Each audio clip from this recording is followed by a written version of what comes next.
Hello, today I'm going to share with you the details of a meaningful online discussion that I designed. The discussion board activity is called Encouraging Self-Regulated Learning and Study Sessions. So the activity is designed for supplemental instruction leaders. SI leaders work in an academic support role in higher ed. They're students and employees, and they're adult learners. The overall goal is to build effective strategies to foster self-regulated learning beyond SI sessions, and the activities will help the SI leaders assess and refine their own understanding and ability to implement strategies in their sessions. So before we dive into all the details of the design of this activity, I would like to give you a quick overview. So SI leaders are tasked with encouraging students to take greater ownership of their learning, but many SI leaders struggle with this because they may not know how to do self-regulated learning on their own. Many of them may be 2 to 3 semesters into their studies or very new to the SI program, and so they could be very unsure of how to foster this self-regulation and independence in study skills during SI sessions. So to begin, the learners are going to review a short presentation to give them some background knowledge. Then they'll do an initial post where they'll answer some questions and create a resource. There will be a peer response component with some guided questions. And then there will be a reflection and action plan component at the end where they'll create a video and they'll think about the strategies that they'll actually implement in their job. May's conceptualization cycle describes the learning process. The primary courseware is going to allow students to grasp the core concepts of the topic. So this is going to be the Canvas discussion board where all of this material is going to be housed. There will also be that short presentation at the beginning with videos and research on self-regulated learning, and they'll also be able to do their own individual research. The secondary courseware is going to be how students are applying these things. So they are going to design their own resource or activity, and they're also going to create their reflection and action plan.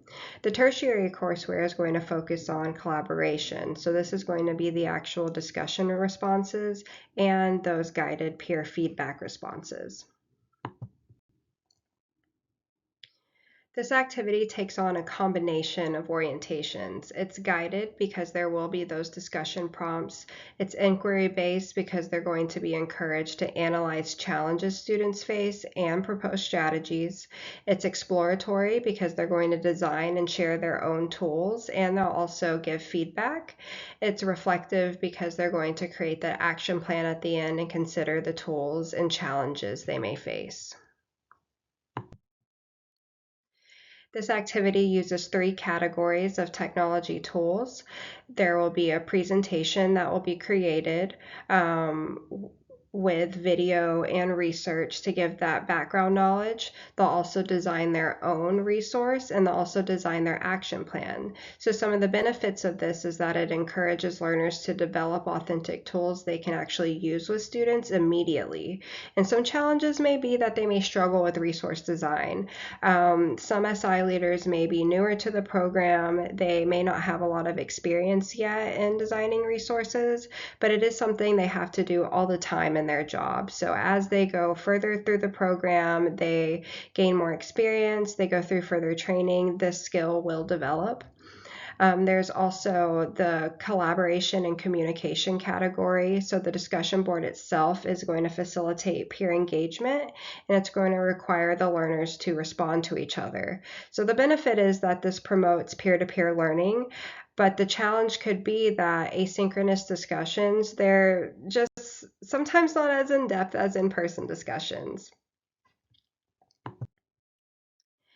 And then the last category is the assessment and analytics. So they will receive the peer and instructor feedback, and the action plan is going to serve as self-assessment.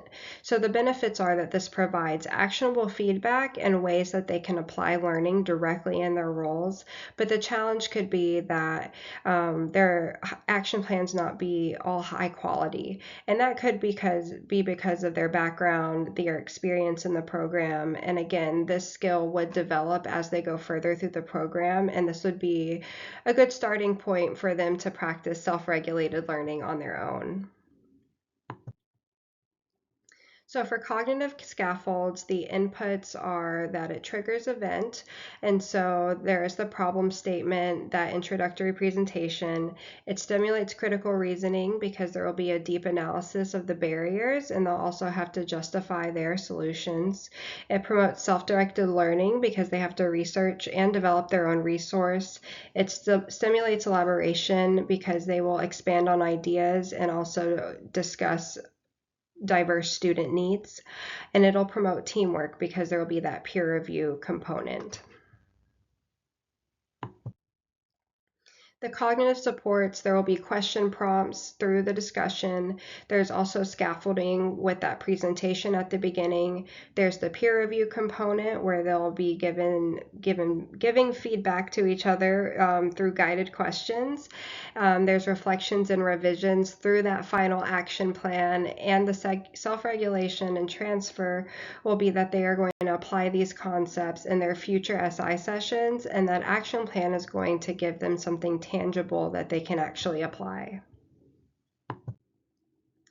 Finally, those outputs are that they will read and analyze the problem scenarios. So they are going to read the scenario, go through the presentation. They'll also brainstorm possible reasons why students struggle. They'll reflect on the reading and their own experiences to identify barriers. They'll identify gaps in their understanding on how to teach self-regulated learning effectively. And then they'll identify the SI-based strategies that are necessary to actually promote self-regulated learning. They'll do research and explore the strategies, and they'll share tools and action plans with their peers. So this is the discussion description. This is really how I would present this to the students that would take this activity or do this activity. And so I would start by describing their role, and then I used ChatGPT to create this problem scenario, and I did it more of as a storytelling type of problem. And then they would create their initial post by analyzing the presentation along with this problem scenario, and based on that they will answer the questions of the barriers, what strategies they can use, and then they'll create a resource, and that will all be included in their initial post. And then they'll engage with their peers through that peer feedback where they'll mention a suggestion, they'll ask a question, and they'll answer how they could use this in their own sessions. And then at the end, they'll reflect and create an action plan. And so that will be a 2 to 3 minute video.